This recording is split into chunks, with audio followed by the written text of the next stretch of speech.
आज आत्मदेव ब्राह्मण ने विचार किया कि दुनिया वाले ताने मारने लगे कि मैं निसंतान हूँ, मेरे द्वारा कोई भी पुष्प भगवान को अर्पण करता हूँ तो परमात्मा उसको स्वीकार नहीं करते।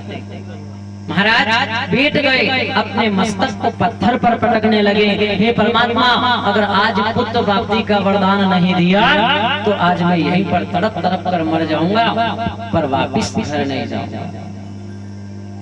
जब आत्मदेव ब्राह्मण अपने मस्तक को पत्थर पर पटकने लगे तो वहां पर कुछ संत जा रहे थे। संत जा रहे थे, संत ने देखा कि महाराज ये कोई ब्राह्मण देवता लग रहे और ये ब्राह्मण अपने मस्तक को पत्थर पर क्यों पटक रहे हैं। पास में गए, जाकर पूछा, अरे ब्राह्मण देवता, आप तो कोई विद्वान लगते हो, क्या हुआ महाराज, अपने मस्तक को पत्थर पर पटक कर मृत्यु को क्यों बुला रहे। आत्मदेव ब्राह्मण ने कहा, महाराज मेरे घर कोई पुत्र नहीं है, अरे मैं बिना पुत्र का हूँ, सो दुनिया मुझे ताने मारती कि आपका मुख देखना अच्छा नहीं है क्योंकि आप ही संतान हो और आपके द्वारा चढ़ाई गई सामग्री को भगवान स्वीकार नहीं करते हैं। तो हे महाराज, मैं पुत्र प्राप्ति के लिए भगवान को बुला रहा हूँ, या तो मुझे पुत्र प्राप्ति का वरदान भगवान दे दे या फिर मुझे उसके पास बुला ला। महाराज ने कहा,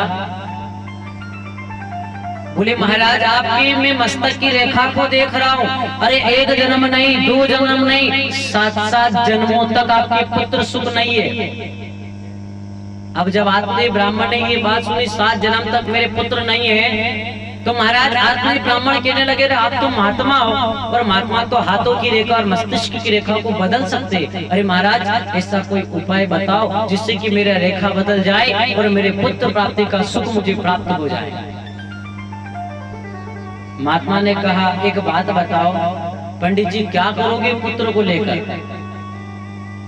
अरे महाराज सबसे बड़ी भगवान की ये कृपा मानो कि आपके अगर पुत्र नहीं है, मान लीजिए आपके पुत्र हो गया और होने के बाद में नालायक निकल गया, मदिरा पीने वाला निकल गया, तो महाराज अभी तो कम रोना पड़ रहा है, फिर पूरी जिंदगी तुम्हें रोना पड़ेगा कि भगवान ने एक पुत्र दिया और एक ऐसा नालायक दिया कि मेरी पूरी छवि को बर्बाद कर दिया। बोले महाराज मेरा कहना मानो तो सबसे अच्छा यही है कि आपके पुत्र नहीं है, और अगर पुत्र की आपकी ज्यादा इच्छा है तो एक काम करो, भगवान को पुत्र मान लो। अरे दुनिया का बेटा धोखा दे देगा, लेकिन भगवान को अगर एक बार पुत्र के दिया तो परमात्मा आपको धोखा नहीं देगा। पंडित जी आप भगवान को अपना पुत्र मान लो।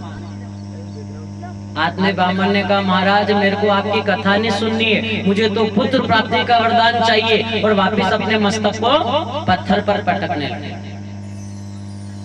महाराज आत्मदेव ब्राह्मण को महात्मा समझा रहे, अरे मेरा कहना मानो, आप पुत्र प्राप्ति का वरदान मत लो, क्योंकि अगर पुत्र हो गया नालायक निकल गया तो जिंदगी भर रोना पड़ेगा।